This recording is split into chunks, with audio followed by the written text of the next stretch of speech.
One Nation of Gamers Summer Circuit. We are one match into the NA Open number 4. I'm Osmo, joined by the crisp-voiced Canadian legend, Hot Form. What did you think of that last match, Hot Form?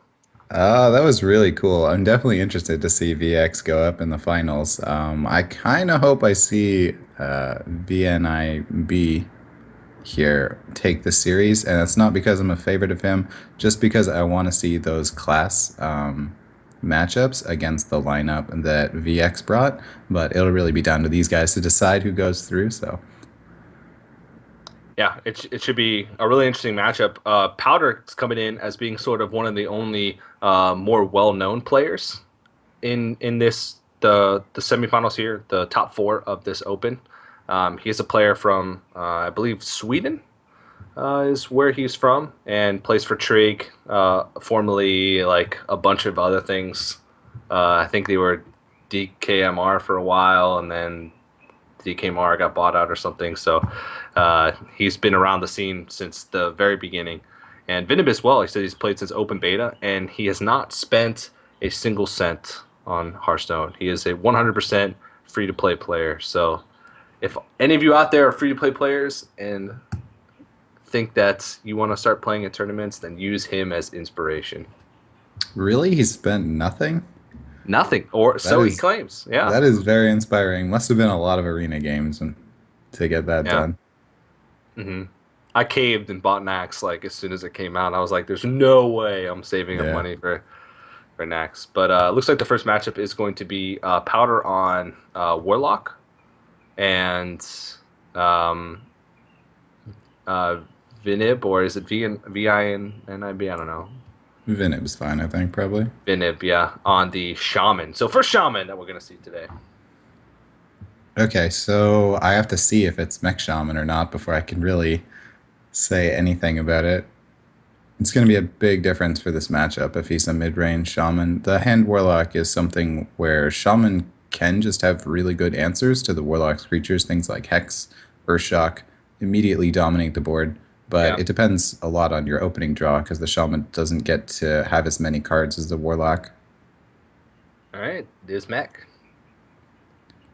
Mech with a Ragnaros on top. That's interesting. Yeah. It looks to be Mech. Yeah, it's Mech Warper. If we didn't see the Mech Warper, we could say that it's also mid range because I some mid range shamans do put in a Noyatron, but Fel Reaver definitely solidifies that, and it brings me back to I think it was like DreamHack earlier in the year where was it like Firebat versus Stancifka where he beat him Yeah. on turn 4 with the Whirling Zap-O-Matic when he was playing Handlock. That was Whenever there's it's those, it's yeah. those like crazy games, right? And it's always a warlock because they're always the ones killing themselves slowly Mhm. at the start. Yep.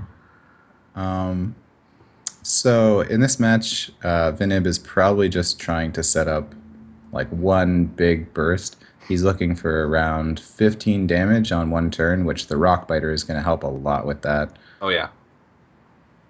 Uh, and that means that the two Moltens in Powder's hand, despite it being an aggro match, might not help him at all. It could be that the game ends on the turn before he could even play the Moltens. Fel Reaver is such a cool card to me. I think the Yeah. design behind Fel Reaver is just so interesting, and I really like the sort of um, play that it brings to the table. I played a lot around with Mech Rogue quite a bit, and Fel Reaver just won so many games with that deck, and it's just really hard to deal with. I mean, yeah, he's going to be able to burn some cards here, but it really doesn't matter until he's completely out of cards.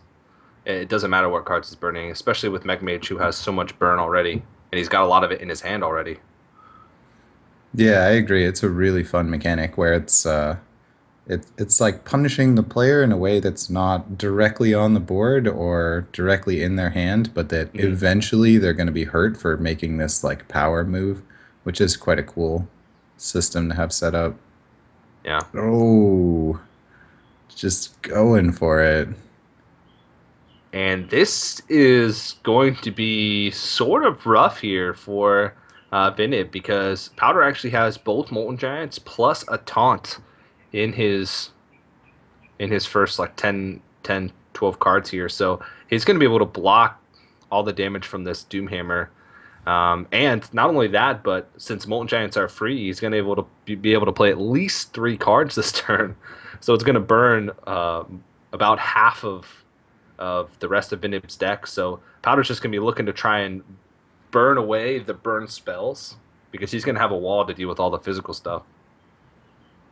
I've been trying to watch, but I didn't see every card that flew by there. If the other Rock Biter is discarded, oh, there it goes. Yeah. That really limits the burst potential, but having not had that discarded, it was increasing his chance to draw at each turn.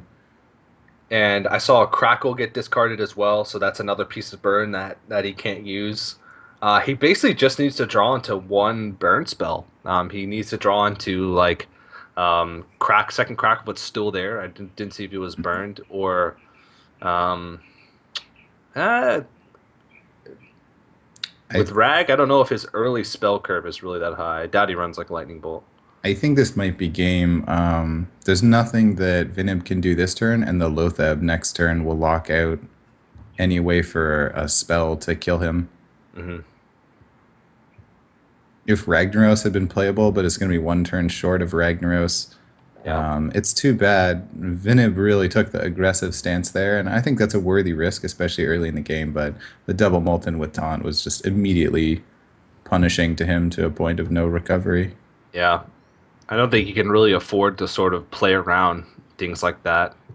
Because I mean, the odds that he has Bolt Molten Giants plus a Taunt Activator are reasonable, but I don't think he can afford to really play around it. And Lotheb to top it off, like he also gave himself chances to draw into burn spells as well to finish the game. So it's just getting super punished for something that he can't really play around. Oh, There's the Crackle. Oh no. wow. That would have killed him. That would have guaranteed to kill him. Lava Burst would Yeah. do 5, and then Crackle does minimum 3. And I can, even though Vinib's face right now is a still photo, I can still feel like that's his facial expression as he draws into the Crackle or the Lotheb. Yeah, there's nothing you can do here. You can Crackle a Molten, have it roll 6, but even killing one Molten's not enough. Mhm. Yeah, there's no way out of this one for him. He's gonna sit here and stare at his cards for a little bit, see if there's any way. But Powder is going to take a very quick game number one. That's a really good game for him to win as well.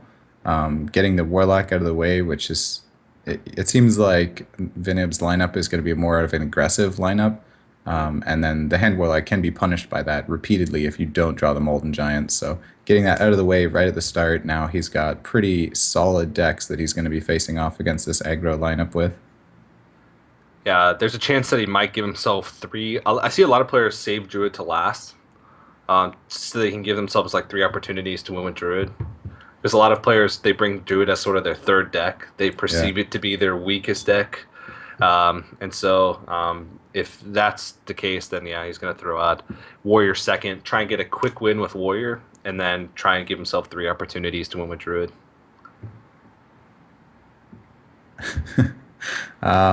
So the Mech Shaman in this match typically has a pretty good win rate. I'd say it's probably above 60% even. It's something that you just apply so much pressure early in the game. The warrior needs to have back-to-back weapons to shut it down, and then you even have Annoyatron and stuff getting in the way of that perfect Yeah. opener. So And a lot of times the weapons sort of work against them because they're using weapons to clear early on, which they have to have, but then they're taking damage also trying to clear. And you have so much punishment later on in the game to be able to capitalize on them having taken a lot of damage early. the player pictures seem to have switched positions. I think their decks switch positions is why. I think Okay. they're Oh, still okay. lined up because Vinib is the Yep. shaman and Powder is the warrior. Well, he has a mech warper, but no other mechs in his hand. Just a whole bunch of damage, which is not that great here. And normally you want to have probably mechs until about turn 4. If you could just keep playing mechs until about turn 4, and then you start attacking them a whole lot with direct damage, It's kind of your Hmm. ideal opener. Whereas the Well, opener from the Warrior is really spectacular now. yeah. Drawing into Deathbite and waste of block damage with Unstable Ghoul and draw cards with Acolyte of Pain. Already has his combo, and Emperor Thorsan would top this deck off quite nicely, or top this hand off quite nicely. I think a Whirlwind or an Inner Rage would also be really good. He could play the Patron one turn late, and a Shaman doesn't have any AoE. A Mech Shaman doesn't have AoE removal, so if you get a really early Patron, it can just shut them down. Hmm. Double Rockbiter and Doomhammer. We almost coined into Doomhammer. Not worth it, but It's a lot of burst. yeah, Um, that's 16 damage. I think you cash in on the Power Mace now because you want to get Doomhammer out as quick as possible. You also don't want him to. The only mech that he has in his hand and on the board. So There's no way to gain health, but the Unstable Ghoul will definitely interrupt the Doomhammer attacks. So, because the 3 health is like the most frustrating thing to deal with here, you could just coin the Fire Elemental instead to make sure you can hit him in the face with 6. yeah, This is going to be one of the most important turns for the Shaman. He has a lot of options now, and it's like setting what pace he wants to go for the rest of the battle. I really like the Coin Fire Elemental. Um, ah, it's hard because you're either way. I think you're swinging in. If you, hmm, It's definitely hard. I like the coin Fire yeah, Elemental, I think, because you're overloaded if you play Doomhammer, so you still wouldn't be able to Fire Elemental next turn. yeah, and There you are definitely also don't want to use the Rock Biters because you want to combo those with Doomhammer for the extra burst. there are a lot of Patron Warriors that play Harrison as well, just because the mirror match is so popular. So you might be scared if you play Doomhammer that it could get removed right away and you'd lose all the burst. So the Doomhammer double rock biter is 16. So he needs to piece together enough damage to be able to kill him through 16. Wow, he's gonna swing into 6, put himself at 17, and hope that he doesn't get something really big from this, or really scary from this Piloted Shredder. I think, yeah, hitting the Fire Elemental is better. Just take away the extra attack. Um, man, there's so much. Oh my god, the damage. He can't play all of that in one turn. If he No. plays the Doomhammer, he has to wait an extra turn. Yeah, so if he even if he uses like Lava Burst or Crackle to clear the Dread Corsair to swing in with the Paladin Shredder, he still won't be able to use Doomhammer Double Rock Baiter next turn. So he The can Crackle it and Flame Tongue to set him up for being able to win with. Hmm. the overload mechanic is so troublesome here because all Yeah. of his big damage is overload. So you're trying to calculate like what do I do next turn and what's he gonna do? How do I get it set up for the most over the course of the duration of the battle? At this point, you're also getting close to the point where the Warrior's got a lot of damage on his board as well, with the Despite developed going up on 7 mana. Like turn 8 is the turn where he could start comboing things, so you have to be careful. Um, okay. Well, there was a choice no matter what he did there, so that's what he went with. Yeah. Well, he sets himself up for next turn. He can Crackle and Rockbiter for at least 6 damage.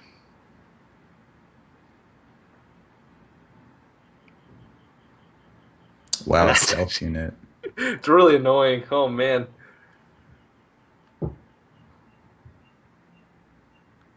If there wasn't a whirlwind, that would probably be a pretty good unit, but Yeah. just gets removed. I think Hmm. he's still just he needs to play the unstable goal or else he's No, he's not. Yeah, there's only 5 mana, so the Doomhammer will consume the whole turn. well, if he rolls high with Oh, Crackle. yeah. So there's a 50-50 to win with, but then he uses up the Rockbiter, right? I guess he'll crackle first and see. It's a little higher than a 50-50 because he can also totem for the 1 and 4. So it's like maybe 54%. I don't know. I It's too complicated a math for me. All He right, here gets we taunt. go. Oh no. Oh, he got Oh, it. Wow. Bold move. that was He- really specific play to play both Rockbiters for damage when you have a Doomhammer in hand. Yeah. I think that's just sort of what he calculated because the way he did it, he set himself up so that he still had enough burn to be able to push through. Um, it feels weird to do that, but I mean, he won, so there was a 50% chance that he just loses the game right there. But it's a risky deck. It's risky to bring the mech shaman. It has a lot of variance. Sometimes you just gotta go make risky ballsy Yeah. plays and pays off. A 50% chance to win is pretty good odds because, I mean, even Mhm. if the crackle failed, he could at least wait one turn and try again. But yeah, that was really well played by him. He just set up those points of damage perfectly, worked out on a bit of chance, and takes the win. Yeah. All right, going to move into the third match here. I believe it is tied up 1-1 since Powder took the first match with Handlock. And Powder's going to throw out, the Druid this time. So he's actually going to sub out the Patron Mort and try his hand with Druid. And Vinib's going to go over to what looks like Warlock. Okay, that was the Malagos Warlock, right? That was Azure. Yeah. Mhm. And there's the Malagos. So that 100% confirms it. Typically I'd side to the Malagos Warlock in this matchup. There's just a lot of moves that the Druid won't recover from easily, but if the Druid gets a really good opening and keeps the board, then they probably win. Yeah.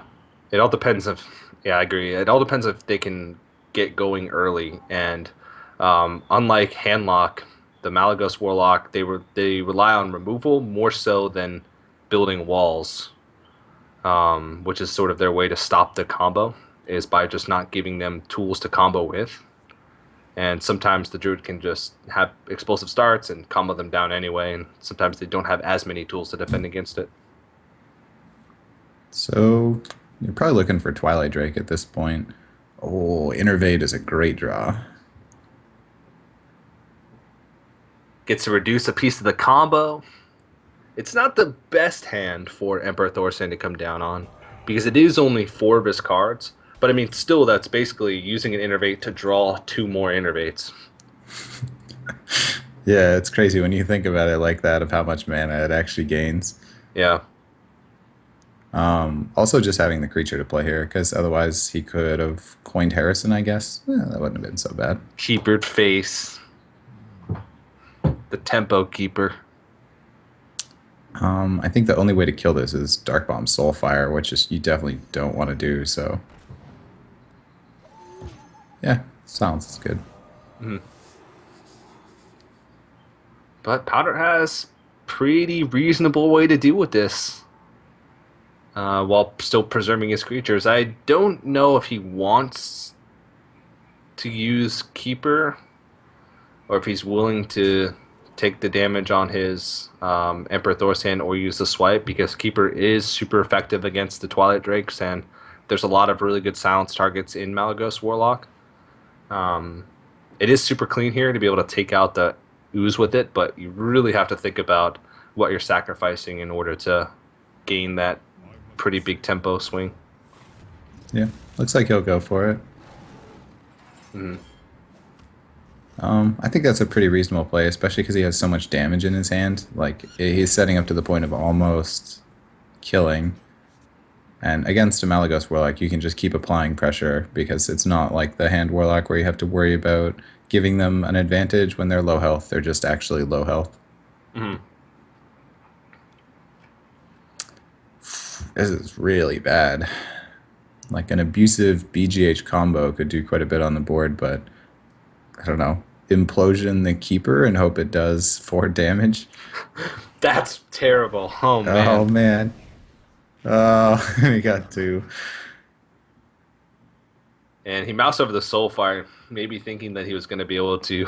So I don't even know what he was thinking, but this is really rough. And Powder now can just dig for pieces of the combo. And he picks up Ancient Oil, which is going to be fantastic for next turn. He's going to be able to refill his hand. But if this board isn't dealt with, there's potential that he just might be dead next turn. Really interesting to see the mind control tech in Powder's deck. I actually like that a lot. I was experimenting with it because against Patron Warrior, they summon so many multiple creatures, and a lot of the other popular decks, Hunters, Warlocks, will have a lot of creatures that you can generally get some pretty good value from it. Yeah, I feel like I've seen a lot of mid-range zoo warlocks lately. It's sort of surpassing Malagos Warlock as the deck that I see more on ladder. Maybe it's because it's beginning of the season, but last season a lot of players were climbing with Malagos Warlock, so I don't even know if that's the case for it anymore. But I agree with you. I definitely like that pickup as well. He probably trades off a Shade in his deck for the mind control tech because you got to remove something for it, which Shade is Yeah, really good for combo, but yeah, I think mind control tech has some nice value. it's I feel like Mind Control Tech is so much better against the faster classes, though. Even if you play it as a vanilla 3/3, a lot of times against like Hunter or Warlock, your shade never gets above a 3/3 anyway.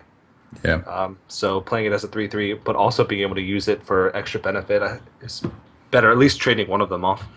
Well, and your mind control tech won't die to juggles, as we saw the Shade die earlier in the previous series. That's true. That's true. Well, it still could have died to that same series of juggles if he'd gotten really lucky. But all right, well, Vinib realizes that he just has to play Emperor Thorson because that's his best play, but he's dead. Yeah, this is very dead. He was hoping that Powder can't piece together 1 damage.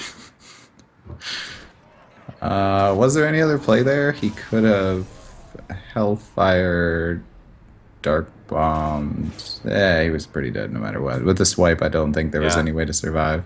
He only had 6 mana, so he couldn't even have like Hellfire, Dark Bomb, Soulfire. It wasn't even a possibility. So, and I mean that's just sometimes what druids can do. If you, as the warlock player, don't draw into anything to be able to help yourself come back on the board, so Powder's going to take a 2-1 lead in this series.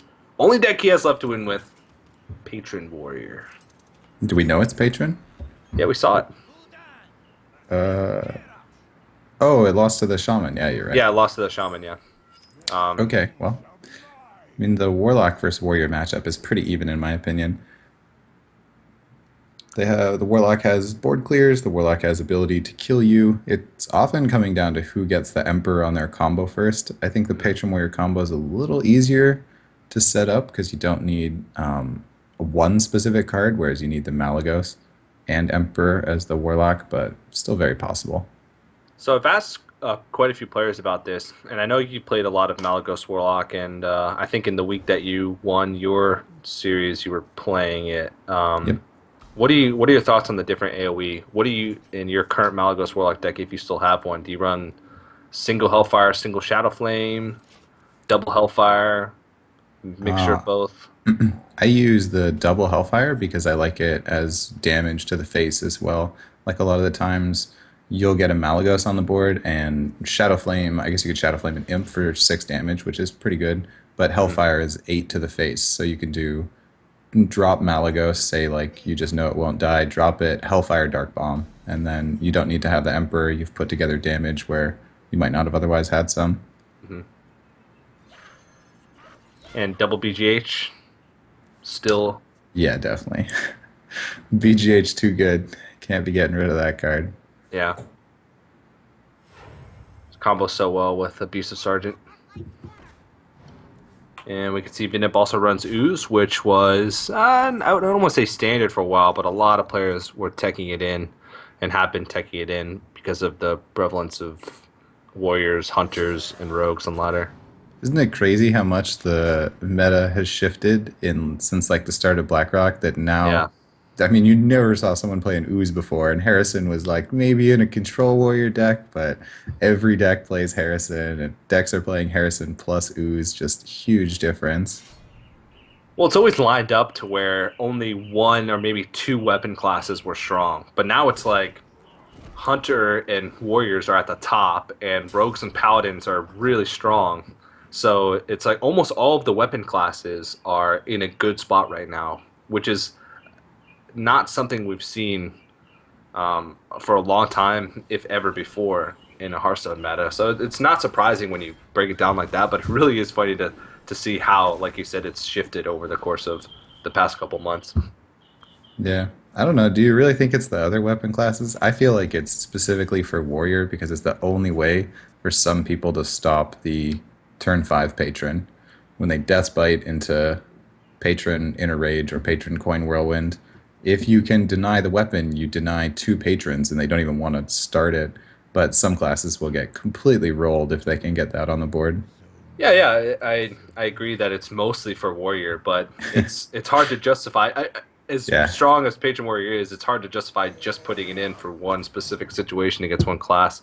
It helps now that all the other weapon classes are at a better point than they've been in the past for sure. at one time. So we see him play the abusive there to make a trade, which is a good use, but there's not going to be a lot of things to BGH in this match where there would be some 5 attack creatures that he could throw it at if he had kept that combo. Yeah. Usually, Frothing Berserker is the only BGH target that you have, and a lot of times it kills you before you're even able to BGH it. So, Yeah. um, not as good. Whereas Emperor, really Hmm. common play. The Harrison we can see as well would also die to that Yep. combo. And he's starting to put on some punishment here, and he's got a decent board, but it can all change pretty quickly if Powder draws into um, Emperor Thorsan or ways to generate his combo, and he does have ways to start generating right now, but it's gonna get punished. Actually, not so much. Yeah, I think this is a necessary play. He's going to die otherwise, so he has to do something. Yeah, It does get Hellfired, which is pretty bad for him, but well, it's better than nothing, I guess. yeah, it's gonna get Hellfired. It's also gonna put him down to 10 health. Even though these Twilight Drakes are gonna be pretty weak, he's still gonna be taking a lot of damage.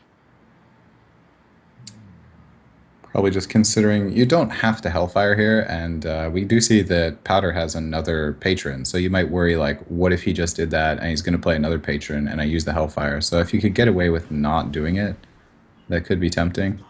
Yeah. And he can trade on both patrons and then implosion the 3/2 patron Hmm. for a guaranteed clear.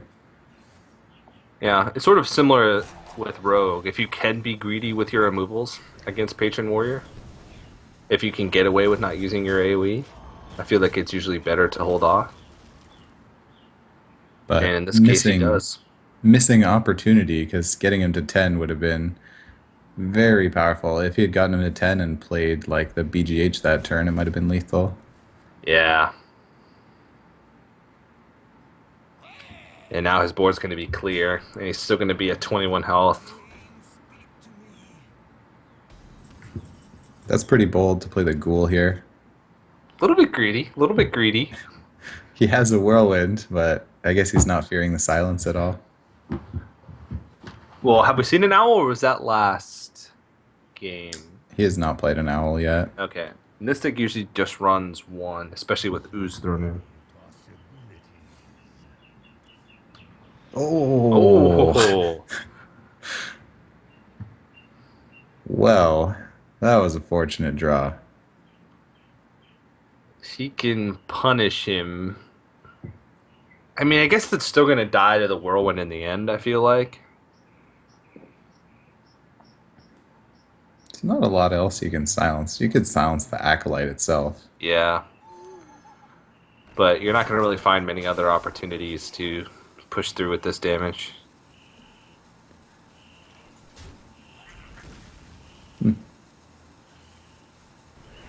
making room on his board, hedging his bets. Oh, he rolled a 4. Oh no, he wasted one. I guess not really, but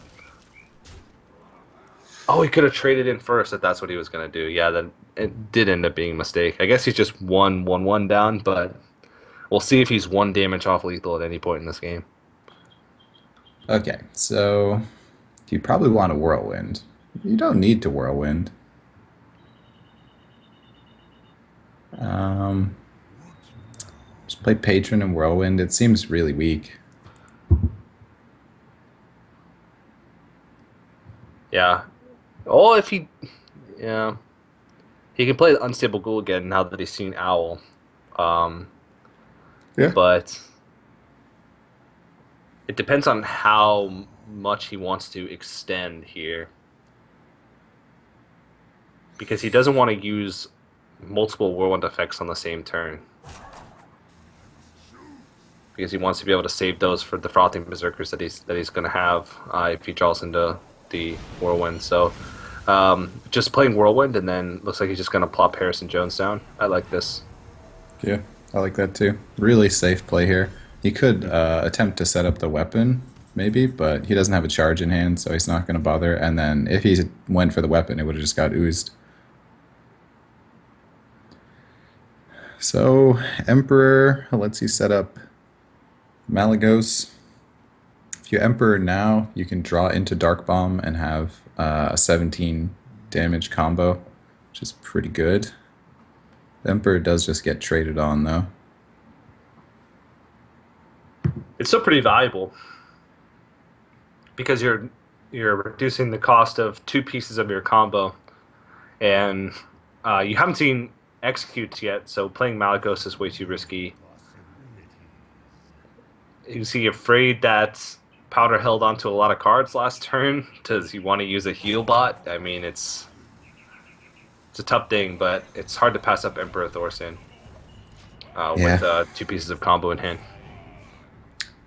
So when we talk about Emperor, it's kind of different for each combo deck that uses Emperor. So for example, as Mo was saying, for 2 pieces of the combo, and that's because when you reduce 2 parts of your combo as Malagos Warlock, you can fit in a third spell even when it's not reduced. And that goes for any 2 parts. So if that was Dark Bomb and Malagos, you could still draw Soulfire. Whereas like the Warrior, when they use Emperor, they're not looking for specific amounts of mana reduction. They're more just looking to hit as many important cards as they can. Things like the double frothing and patron in his hand currently are amazing things to have reduced, and you could even just be reducing one of those and still have it worth it. Yeah, yeah, definitely. That's a good explanation. Warlocks are just looking for the sweet spot of 2. Um, Warriors have like a total of like 14 cards that all benefit from it, and they just want a mixture of a bunch of them. And I was talking to you before about the Mind Blast Priest, and I found Yeah, with the Mind Blast Priest, that's pretty much the easiest combo, where if you reduce just 1 part of the double Mind Blast Velen, you can do the entire thing later. You only need 1 mana reduction to make it happen, and which that's is really cool. 20 damage, Yeah. right? 20 damage burst. Yeah, Yeah, 20 damage. pretty sick. Too bad I disenchanted my Prophet Felon so I could craft golden patrons. Oh no. I'm pretty sure a lot of players have been there. I'm never gonna play Priest. Golden patrons. Sign me up. So we see that Vinib uses the double abusive sergeant tech. I think a lot of people have been replacing the zombie chow with a second abusive sergeant. A lot of times you see players, or at the beginning when Malagos Warlock first started to come out, Abusive Sergeant was put in when players played Shadow Flame. Or Double Abusive Sergeant was put in when players played Shadow Flame because not only is it an extra tool to buff up your BGHs, but it's also an extra tool to make something a stronger Shadow Flame target. But it doesn't seem to be the case anymore. Like you said earlier, with your rationale behind running double Hellfire over running like a single Hellfire and a single Shadow Flame is you can use it as burst if Malagos sticks on the board for a turn, which I like your rationale a Yeah. little bit better. There's definitely a lot of ways to play these types of combo decks. They're the type of decks where you have like the key cards and then you can switch around many of the optional ones. Like I've seen people play just a single Hellfire and no other removal as well to get extra, like an extra Bane of Doom or some type of fun combo on top. Mhm. Double Soulfire. Is that lethal? 5 from the board plus 18 is lethal unless the Soulfires discard each other.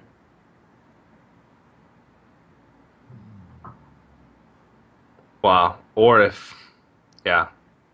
So he'd play 3 cards. So what would it be? A 1 in 4 for Yeah, it to it's pretty good. discard? Pretty good odds. Pretty good Always odds, but the happens. law of Soulfire states that if a Soulfire is used with another Soulfire in hand, it will discard the second Soulfire. I've seen it more times than not.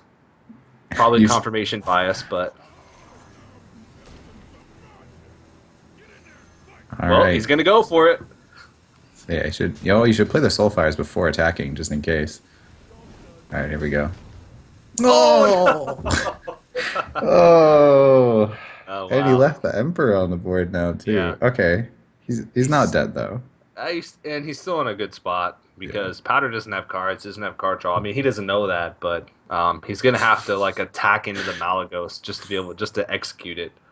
And he's not gonna really be able to gain much. So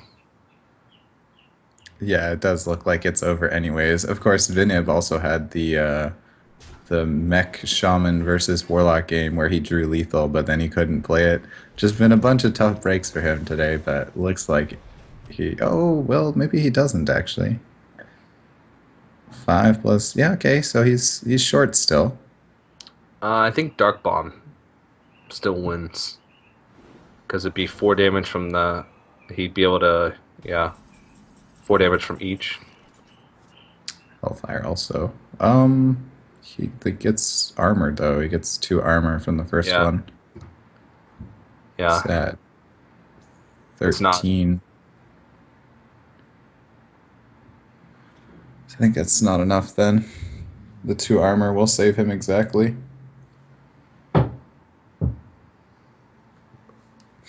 That's rough. Um, without armor uh, scenes here, he actually would have just straight up won this turn. And now he's afraid because I guess not really. Emperor's been on the board for a couple turns, but he only has 3 cards in his hand. So even if those were all 3 piece like Frothing Berserker, War Song, he'd still be like a whirlwind effect short of being able to do a big burst damage. yeah, I think he's really low on whirlwinds too. I think he has a single whirlwind and a single death bite left in the deck. He has 2 Yeah. Warsong commanders still. I feel like he might have even used both whirlwinds. I think he might Might just have be. a single Death's Bite left. I know he played both unstable ghouls. Yeah, that Okay, might be what I'm thinking of, but you got to do something here. You're gonna die. So you could play it all. Run a frothing into the sludge. It's not gonna get you anywhere close to lethal, but it's a do or die move. and I think that's just giving up his win conditions. I don't think he'll be able to piece together enough damage after this. Yeah, I think you're right. He never really got any card draw going. Like maybe he didn't pick up a battle rage or something, but he seemed to just kind of stall out on the same good pieces of cards, but nothing to put it together. He did throw those unstable ghouls to their death.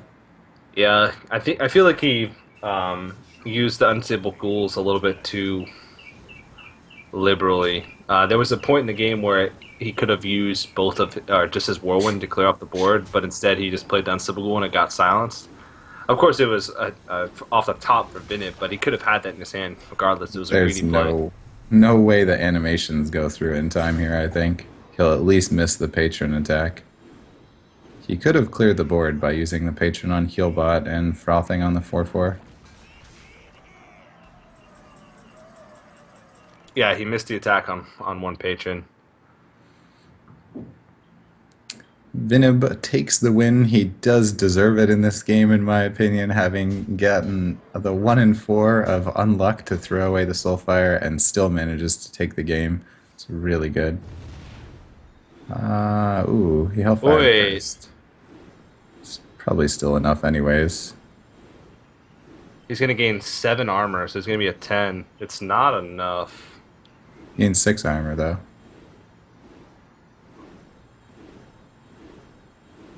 Is it? Oh yeah, six. Uh, Sorry, 6 creatures on the board. yeah, that was a pretty big mistake though. If you hellfire after you dark bomb, then the warrior dies, and it doesn't matter that they gain armor. Yeah, it's the same as if you do the same thing with the zombie chow. You'll die before the zombie chow heals. Vinib, I was giving you so much credit, and then you messed up the final turn. I hope he takes the game anyways. It is I going to be in his favor. I think he, yeah, I think he will. There's just no damage left in. Okay, Okay, there he we got go. it. I He think knew that Grom dark bomb was was. gonna come next turn. You could have had Grom, and that would have been like the one way. I think, yeah, I don't even think he probably runs Grom. To be Okay, honest, it seems like he was very early heavy with double unstable goals. true. But Vinip is going to tie up the series 2-2. So we're going to go to game five. First game five of the day. That was a pretty grueling match. Yeah, that was both players were just feeling the heat there. Each turn, like, oh, how do I barely stay alive? And luck was had. That was a cool Yeah, match. yeah. Well, it's going to come down to Vinip's Hunter versus Powder's Patron Warrior once again. So Powder's actually lost 2 games so far. Both the games that he's lost so far in this series have been with his Patron Warrior. So he hasn't had that much success with the deck so far today. Okay, so I don't think we've seen this hunter deck yet, and we see a Houndmaster here, which makes me think it's going to be more mid-rangey hunter, which I find is a pretty hard match against Patron. Most of your creatures can get punished as the game goes on longer. Yeah, this was a match that I played a lot at the beginning of the Patron Warrior meta when Patron Warrior was still like being refined, and that was like when mid-range hunter was the thing. Um, Before all the players were ranking Patron Warrior as number one, and I felt like as the Patron Warrior player, it was really tough. But maybe that was because back then I was bad at Patron Warrior, I'm and not everybody sure. was really good at mid-range hunter. But it feels like the when they if they curve out well, you have to use so much removal early on to sort of stop taking damage that you can't piece together combos later on. Yeah. Um, I have noticed a lot of Patron Warriors have been cutting a War Axe as well, which would definitely hurt you in this matchup. Mm, yeah, Zixo made his climb this season with one fire war axe. His speed climb, I believe. But yeah, in my experience, the warrior does pretty well in this match. Once you get the patrons out, then the hunter has to go for face, and a mid-range hunter just doesn't do that as well as some of the other builds. Yeah, and mid range also is less likely to curve out really well. So, um, like they're less likely to hit their early drops as on time as hybrid hunter or face hunter. So Uh, Explosive trap is also a really good way to stop the patrons, whereas freezing's pretty much does nothing. If you set up the patrons with like an unleash the hounds, and you can fill the entire board with 2 health patrons, and then play an explosive trap, it can mhm. be a nice way to prevent them from doing anything.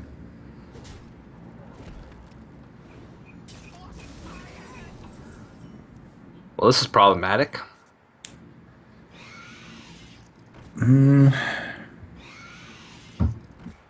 The curve from the hunter is pretty good. Yep. Lotheb into Savannah Highmane is just about the best you could ask for because you're solidifying your board with the Lotheb to pave the way for the Savannah Highmane. But there's okay way to deal with. He's having both death bites early on is pretty important. Yeah, the execute too will be really good for the high main, but Yeah. I almost would have liked to see him play the Warsong Commander that turn. He could have squeezed in an armor up. It was defended, and then he might be able to pick up something really clutch. Although it would have a chance of dying then. Yeah. Like if you picked up a Grim Patron, the next turn he could have swung in Yeah. with Despite, made Grim Patrons, executed the Savannah Highmane, and then bounced off the patrons into the hyenas to be able to make a huge board. But that is very wishful thinking, playing Warzone Commander in hopes that you draw a Grim Patron exactly the next turn. Well, you had a frothing too. You could at least charge something. Yeah, But that's yeah, true. you're That's right. yeah, With those two spiders on the board, it's so tempting to YOLO it because your patron would be insanely good. yeah. Casters always talk about plays to win and plays to not lose. That would have been a play to definitely win. uh, so, wow, he actually opts not to play Lotheb. He's choosing to preserve, the hunter is choosing to preserve his life total and hoping to like take the game out longer. Playing the grindy game. Well, he is a golden hunter. Means he must have played hunter for about a month. Yeah, maybe not even. Inside joke, because of course hunter games are so quick. Yeah. Yeah, he plays mid-range hunter, so they're a little bit longer, but sometimes not even. But now he's going to be in a rough situation where um, he doesn't have any proactive cards unless Animal Companion rolls like Huffer or Leok, which aren't really that proactive. So he's going to be effectively not wasting a turn, but he's going to be using a turn up to just play a creature and giving Powder time to just sort of build up. And all he does is really bass there. So This the Dread Corsair has been about a 7 HP taunt at this point. It's prevented the Haunted Creepers from attacking for 2 turns, reducing 4 damage, and it's going to take at least another 3 damage to kill it. mhm. Possibly even more, just because he might have to throw the Hymen into it. Well, the Hymen's not even going to survive, most likely, but uh, would have had to. He's going to try and maximize the amount of stuff that he removes here. He does have a way to clear the entire board, but it's really inefficient. If he uses, he would have to use like the Warsong Commander and Unstable Ghoul and the Whirlwind. But I don't think he's too worried about leaving the hyenas up after everything is all said and done. Yeah, he can still guarantee that he has those 2 whirlwinds later. Hmm. Did look like he played the ghoul there, though. Wants to get it started. Huh. I'm curious what the Ghoul accomplishes. I mean, it takes a little bit of extra power off the board, but I feel like it's playing it Yeah. like that is punished by a lot of things.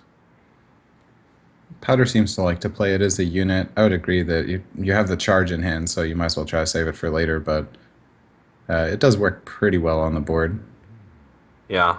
It's stopping a lot of damage. He hasn't taken that much. He's still at effectively 25 health, but especially mid-range hunters, they can build up a really scary board and then burst you down the following turn. So it's not like face hunter where they're dealing This is consistent one of the amounts of face damage each turn. This is one of those moments that Leok would just be the most glorious animal companion. Oh yeah. The rare moments you don't want Huffer. It's gonna kill this a better way though. All right. Well, we'll see. Misha. Misha's still pretty good. It does get challenged by Deathbite, but he's going to take a lot of damage over the next couple turns. Oh, finally. Okay, so Uh, I yeah. don't know. You got to live through this turn, right? Hmm. And you probably just play the whirlwind and the death bite, and then you're in pretty good shape next turn, as long as he Yeah. doesn't kill you. Yeah, because you'll still have the 2/1/1s on the board to be able to bounce patrons off into. No, because they'll just die. I guess he won't have a taunt anymore. Yeah, so you swing into the Misha this turn, and then Whirlwind, and you'll be left with 2/1/1s and a 4/1. Okay, so in actuality, this might be really bad for Powder because we can see the freezing trap. So what's going to happen is freezing trap goes up. A patron can't charge into freezing trap, so he has to attack with the weapon to get 2 patrons, and that'll mean that all of the 1/1 spiders die. So there will be nothing to spawn more patrons off of, and he should end up being left with a single patron and just the charge, which isn't terrible, but it means the freezing trap is really messing up what would have otherwise been a winning board. Wow, that's true. Very true. Now he might not play freezing trap though. Um, I think I don't know if there's really any reason not to. I don't even know if you play the Loatheb just because it just dies to the Death Bite and encourages him to attack in. But I guess you'd save face damage that way, and you'd also force him to attack in, which would do more damage to him. But if you don't play the freezing trap here and he does have the combo in his hand, then you get punished very heavily. And in fact, um, you'd be getting pretty close to dying as well, especially if you had an extra whirlwind effect in his hand. Oh, to think the whole series comes down to this game, and I mean, this is such a tough decision for Vinib. You're looking at your opponent with two cards. You're thinking, does he really have the combo in his hand? Oh, he makes the freezing trap play. That was so important. And now Powder, you can see he's really thinking here. He knows that it's got to be freezing trap. It's mid-range hunter. Most mid-range hunters do use. Oh, he doesn't even have anything to use slam on because he can't play Warsong Commander, Grim Patron, and Slam. Yeah. The fact that it's 2-2 makes this game so much more intense too. Like these are the players either moving forward in the tournament or getting knocked out and just going to a third place match. So such an intense game right now. Well, they do still have a chance to win if they lose this one because it's the GSL group stages. So if they go to the losers match and then win two in a row, they still have a chance to Oh, win. nice. So, but it means they have to win two more matches instead of winning one more match. Yeah, definitely better to pick up this series. So still a pretty okay position. You do have board control. All the creatures are dead. The hunter has a nice weapon sitting there though. That's in features. Yeah, the third place gives just GEICO points. It seems like they don't advance out of the qualifier stages. They don't get a second chance. Yeah. Oh, he has another weapon. An absolutely terrible top deck.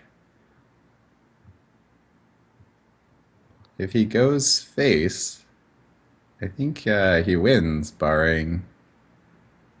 Wait, he goes face. That could be 9 on the board. Well, like, obviously he doesn't know what cards Powder has. He does know that one of those cards is a Grim Patron. He doesn't know what the other card is. Mm. Oh, their life is on the line. $1 million weapon attack. Drawing the Eagle Horn Bow is such a rough draw in this situation because it's basically a card that you can't use for an extra 2 turns. Oh, man. So, I mean, I think that was a pretty reasonable play, but if he had gone face there, it looks like he would have won, right? If he had gone face, he Yeah. would have 10 next turn. Um, Although, no, they could have traded on the Lothab, actually. They could have traded both creatures into Lothab to survive. Yeah. But I still feel like the face damage, forcing him to trade at that stage would have been better because he's not going to get. Yeah, I don't know. I would have liked going face just to sort of put the pressure on him to trade in because the outcome would have been exactly the same. He would have just had an extra 5 damage on his face. Wow, Dr. Boom off the top.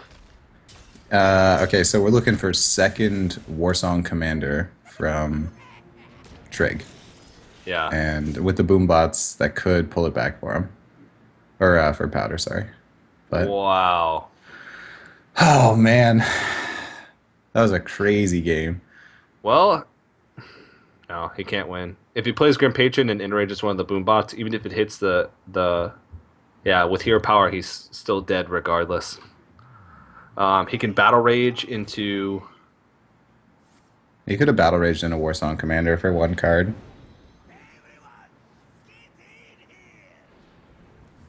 Whirlwind and execute. ouch. Ugh, Wow, tough that loss. is rough. And Dr. Poom off the top that late in the game is really hard thing to deal with. And Vinib is going to advance to the finals with Shaman. Yeah. There's a Shaman That and a Priest in the finals.